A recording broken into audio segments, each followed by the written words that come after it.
Hi, good evening. Welcome to Business Live. Coming up tonight, Moodys forecast 4% growth rate for Ghana this year, far higher than the World Bank's revised projection of 1.4%.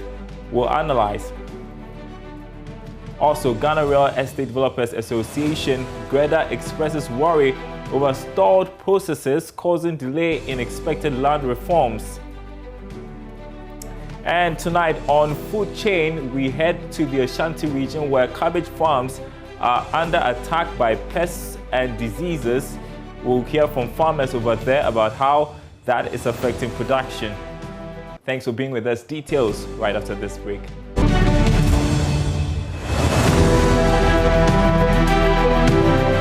Tonight, the Ghana Statistical Service has begun the processes to add the newly created 6 regions in the computation of monthly inflation rate. According to the government statistician, Professor Samuel Kopneni, the processes of collecting data and identifying particular markets for the exercise is very crucial in determining the average change in price of goods and services within the period. He disclosed that his outfit is considering a review of the model for computing inflation figures. The estimation data collection challenges that we have, we are also confronted with some ground challenges in terms of how the districts have been demarcated within these new regions and between the new regions and the old regions. You would always attest to the fact that a new district has just been created ahead of the elections, and also prior to that there was a particular district between Volta Oti that did pass through some regions. So these are issues that we need to try and deal with on the ground.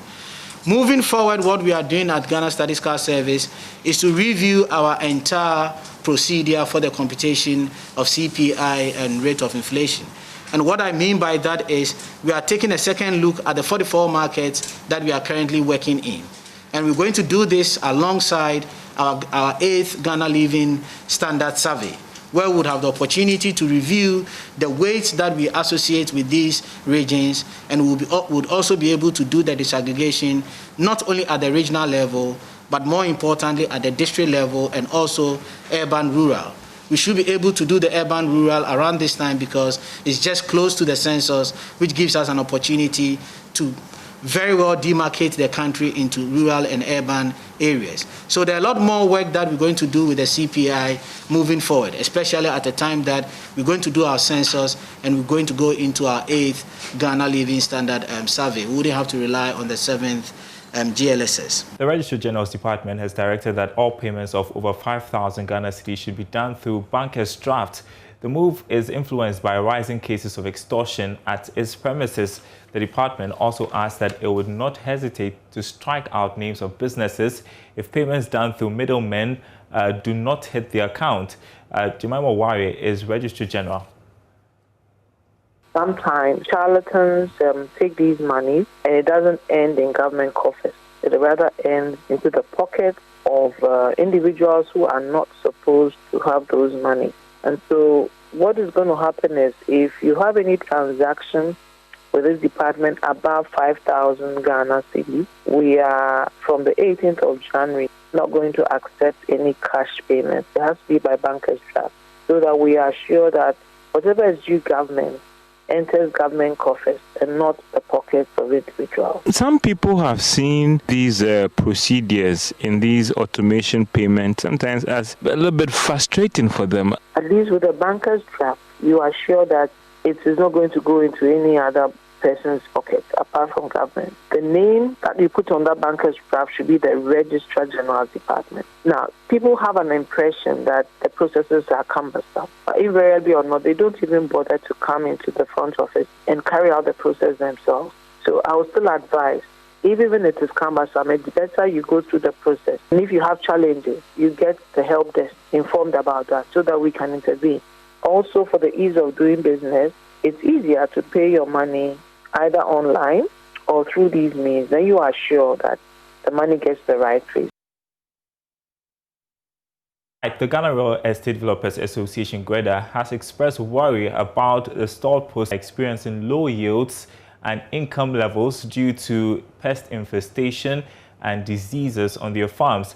The diamond-back moth insect and leaf blight disease are destroying cabbage crops in the Amansia Central and Bosome-Freho districts. Today on Food Chain, Prince Appiah visits affected farms and speaks to interest groups on interventions. Farmer Jemfi walks through his 1.5 acre of cabbage farm with despair. He has lost every crop on this land. Cultivated almost 5 months ago, Jemfi and his brother were hopeful their 5,000 cedi investment in this vegetable farm will yield enough to cater for their family. It's all her cabbage for ya dahoya. Aye ekabako ene kakra. Ana minya sisi ni yeye. Aso die minya ye no kura e fa no kura minya. Apropro no aha no nom na ha cabbage ni nyina. Ama kese anije kura mema ba mu kura buwo kuyaye ho. Ama me ba mu kura na me re ne me makura na mitimi nkofie. Bisa wo hwe cabbage ye da ho na de minya ye kura botton nan kura menya. Ni na pro. Their farm is one of the many farms infested with diamond-back moth insect and leaf blight disease. The leaf blight disease turned the green cabbage leaves from green to yellow, then brown, and ultimately reducing the suitability of the cabbage head as food. The diamond-back moth attacked the cabbage head, affecting the growth, yield, and marketability of the crop. Jemfi and his brother want support. Misra empanyimfo ya ewo wiase nyina se eno ele bia eno so yede to aduane die aban adawroma sisi ode breye no eno abi ene yeso ye to ya yede ye aduma no eso ade ehwamo ama yani da so se eno abi so ne yeso yede beto aduane adi entimi nkoye de amanfo ne na ma omo ye no. The Amansia Central and Bosome-Freho district, known for their significant vegetable production, are the hardest hit in the cabbage infestation. Yaboa Isiama is Agricultural Director for Amansia Central District. When we come to Amansia Central District, Heman, where we are now, is noted for vegetable production. And every year we have a working document which we work towards it, and that's the work plan. In last year's deliberation, it came out that the cabbage farmers here are facing a lot of challenges with respect to pest attack and that of disease. So we noted it down and sent the report to the region. So the region also contacted research, that's called Research Institute, and then they decided to come and then work on it. Over the years, most farmers have desperately been using different agrochemicals and combinations of insecticides and fungicides to control the pest and disease, but the pests have shown resistance. Scientists at the Crop Research Institute of the Council for Scientific and Industrial Research have started research extension farmer trial in the affected areas. Supported by extension officers from the Department of Agriculture, the intervention is under the Government Modernization Agriculture Program. Dr. Ernest Berfi is the focal person for Modernizing Agriculture in Ghana project. Cabbage growing areas reported constraints with fungal diseases and pest infestation. And so through the REC program, we got to the Crop Research Institute to help us find solutions to these challenges that are facing farmers.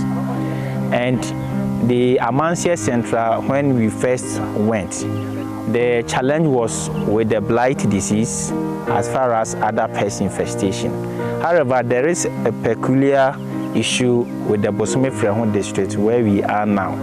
They also complained that they appear to be resistance build up in the pests. And so it became critical that apart from finding remedy for the disease and the pest here, there was also the need to find a way to manage the pest resistance builds up that is in the district. The 3-month verification trial by the researchers exposed the best pest and disease management. Dr. Blankson Wadiamwabeng as lead researcher. What we decided to do was to conduct or establish a small demonstration and come with 6 insecticides and 3 fungicides. So we came and we established the trial, and fortunately almost all the insecticides performed excellently. Yeah, so at least for now we know we have achieved our results. A number of insecticides and fungicides were assessed in the laboratory for their bio-efficacy against the diamondback moth and cabbage leaf blight respectively. Jemfi and other affected farmers are excited at the research outcomes but want the result disseminated as soon as possible.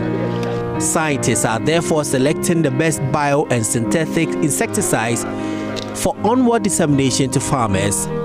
Prince Apia reporting. Very concerning, that report. You know what that means, right? If we are losing the crop, that means we have to import cabbages, and that could also affect inflation, as we've been talking about the fact that we missed the single-digit target we set for ourselves in 2020.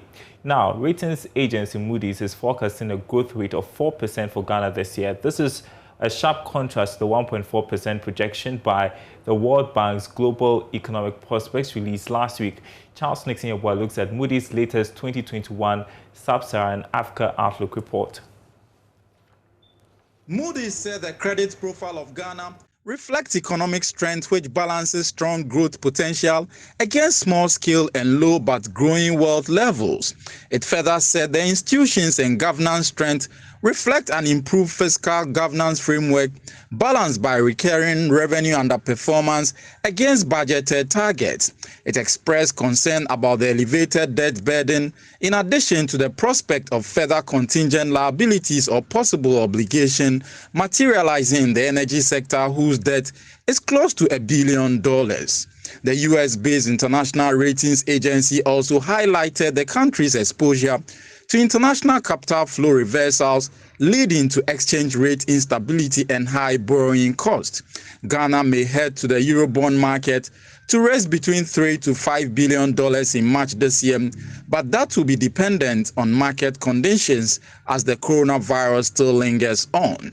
In the midst of the coronavirus pandemic in April last year, Moodys downgraded Ghana's economic outlook to negative from positive. It, however, affirmed Ghana's long-term local and foreign currency issuer and foreign currency senior unsecured bond ratings at B3. This meant the nation could borrow with little risk on the international market. All right, let's subject this to some analysis. Joining me via Zoom is financial analyst Dr. Lord Mensah. Thank you so much for your time tonight on the program. Fair projection by Moodys, do you think? Yeah, I mean, for now, I would say yes, it's quite fair because looking at the happenings on the grounds with COVID and all those, we still have our institutions intact. It's just the, what we call it, the integration to the global market, and then also a bit of distortions when it comes to, free movement of, agent who makes up the economic activities of the country. But then in the end, as things eases up over time, I presume and I believe that things will get better. So for me, it is quite fair. How do we reconcile Moody's projection of 4% with that of the World Bank, 1.4%? If you are a manager of the economy, what would you be thinking now? Well, let's look at what at a point where the World Bank was making its projections. You could see clearly that the COVID and its happenings were not that clear into the future. Now we can boast of vaccines that are coming up, and if we should get some of these vaccines into the environment and get people's movement easily, we should be able to restore the economy as it was. So we have to look at the time, at the point where World Bank was making its projections and the time that Moody's has made its projections. At the point where Moodys is making its projections, we can talk about vaccines that are in the line coming up, and in the end, if Ghana should get importations of these vaccines, trust me, freedom of movement will come up again, and the services that gives us, revenue, are going to reignited again, and in the end, we'll see a very good future. So for me, I'm not surprised with a difference in the two projections. Okay, but you talk about the vaccines. We are waiting patiently for the vaccines to arrive here in the country. We don't know when that will happen, but even in the countries where they have got the vaccines, they are still struggling with the pandemic. Now we're hearing of a second wave, maybe here in Ghana, and a new strain, and that would further prolong the challenges. I'm just thinking, what would this difficulty we are in, how would that affect government's game plan going forward? We're all thinking that in the middle of this year, perhaps things would have been mitigated a bit. Well, if you look at the vaccine, we might not get the vaccine here, but you have to understand that the Ghanaian economy is integrated to the global environment. And in the end, if our sources of imports get better and economic activities are going on, I think it's going to enforce import into our environment, and an economy that depends on import obviously will thrive. Okay, and so the World Bank, in its analysis, mentioned that the expected resilience in the Greek will not be sufficient to offset the COVID-19 pandemic's lingering adverse impact on oil and other sectors of the economy. You agree with that as well? Come again with your question, please. I didn't get you all, sir. We got excited when we heard that, we got a Greek had improved in terms of its contribution to economic growth. And then the World Bank is saying that alone, the expected resilience in the Greek sector would not be enough to offset the adverse impact of the pandemic. And so in terms of planning, don't put your hopes on Greek. Yeah, well, agriculture, we have to look at its contribution to our GDP. And you can see clearly that our great contribution to our GDP is not as large as the services sector and the manufacturing sector. So effectively, if we should bank our hope on agriculture, we might be deceiving ourselves. And that's exactly what the World Bank has told us. So for me, if you look at the history and the statistics, under no circumstance should we bank our hope on agriculture if it is doing well. Agriculture can only support the local economy. If agriculture is doing very well, at least we'll get food on our tables. What about the clothes that we wear? What about the things that we import?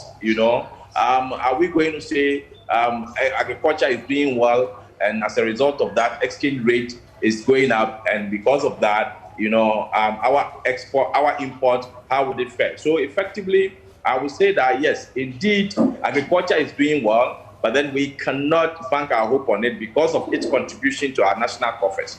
Agriculture contributes, less into the coffers. So effective, if we are to bank our hope on agriculture, trust me, we might be deceiving ourselves. And Moodys raises some things that we may potentially gloss over. It talks about weaker institutions and governance being some of the things we should be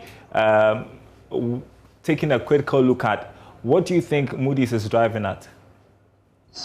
Well, the institutions that we have, I think, yes, we have the institutions. But then as to how they are functioning is where the problem is. If you look at Ghana, the structures that we've put in place, as far as economic management is concerned, is very, very fantastic.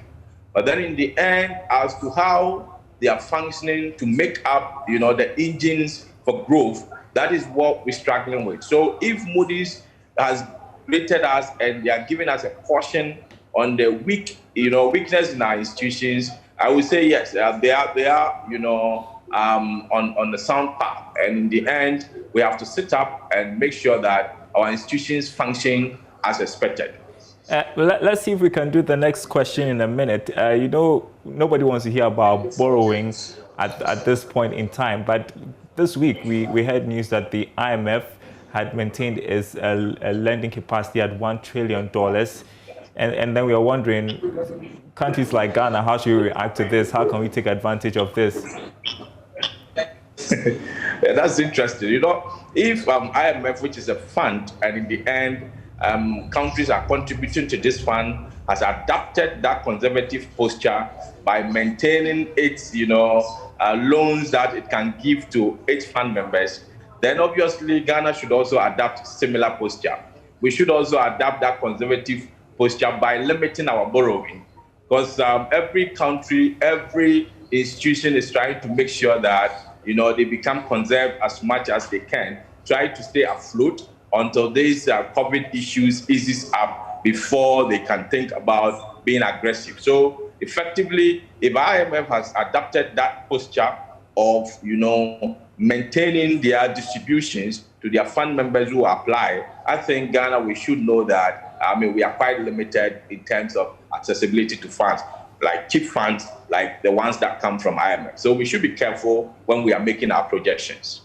That makes a lot of sense. Thanks so much, Dr. Lord Mensah, for sharing your perspective on the issues that we have discussed. And that's it pretty much for Business Live. Thanks for watching, everyone. We are back same time tomorrow.